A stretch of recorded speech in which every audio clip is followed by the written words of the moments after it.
Di Belanda ini ada sebuah kota yang namanya Vlissingen.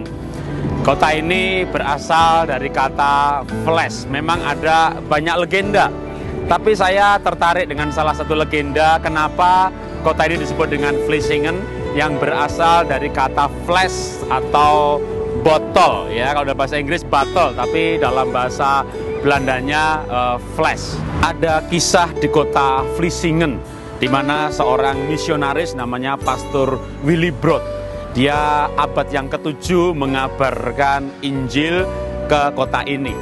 Lalu untuk melakukan hubungan yang baik, pendekatan bagi orang-orang di kota itu, dia mulai banyak berbuat baik. Namun tanggapannya masih dingin. Akhirnya dia tergerak untuk mendekati justru para gelandangan di kota itu. Dan untuk melakukan pendekatannya, maka dia mengeluarkan botol dari minuman pribadinya, botol pribadinya, dan berbagi minuman kepada para gelandangan. Mujizat terjadi bahwa air dalam botolnya, anggur dalam botolnya tidak habis-habis. Maka para gelandangan tertarik untuk setiap hari mendengar pembicaraan dari Willibrord. Temuan akhirnya Willibrord menyadari bahwa orang-orang di kota itu bukan mendengarkan perkataannya, tapi hanya ingin melihat botol yang mujizat, anggurnya tidak habis-habis. Maka akhirnya Willibrord memberikan botol itu kepada penduduk kota itu, lalu meninggalkannya. Dan Willibrord mulai membicarakan, mempercakapkan dengan orang-orang lain, dan menyebut kota itu adalah fles, yang dalam bahasa Inggris bottle.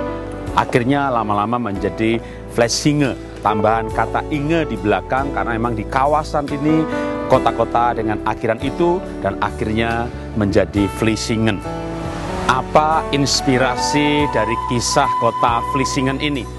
Bukankah dalam kehidupan kita, mungkin kita juga mewakili sikap seperti gelandangan kota Vlissingen, yang hanya tertarik dengan mujizat, tertarik dengan berkat, tertarik dengan acara-acara hebat. Wah, acaranya menyenangkan, wah nyanyinya bagus, wah luar biasa. Tapi kita tidak mencintai pemberi berkat. Kita menginginkan berkat, kita mencintai berkat, kita senang mujizat, kita membutuhkan mujizat, tapi kita tidak sungguh-sungguh mengenal Tuhan yang membuat berkat. Karena itu saudara, Anda jangan hanya tertarik atau cinta berkat, tapi cintailah Tuhan yang memberi berkat. Karena kalau Anda mencintai Tuhan, saya percaya seperti kalau kita mencintai orang tua kita, maka orang tua kita juga sayang dengan kita, dan tanpa diminta sering menawarkan hadiah, menawarkan tamasya.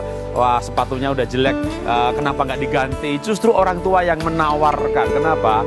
Karena kita mencintai, dan mereka bisa merasakan apakah kita ini memberontak, kita ini ketus, kita ini nggak ramah, atau kita tuh sayang. Sama, saya percaya kalau kita mencintai Tuhan, Tuhan pun akan merasakan, Tuhan akan tahu bahwa kita mencintai Tuhan.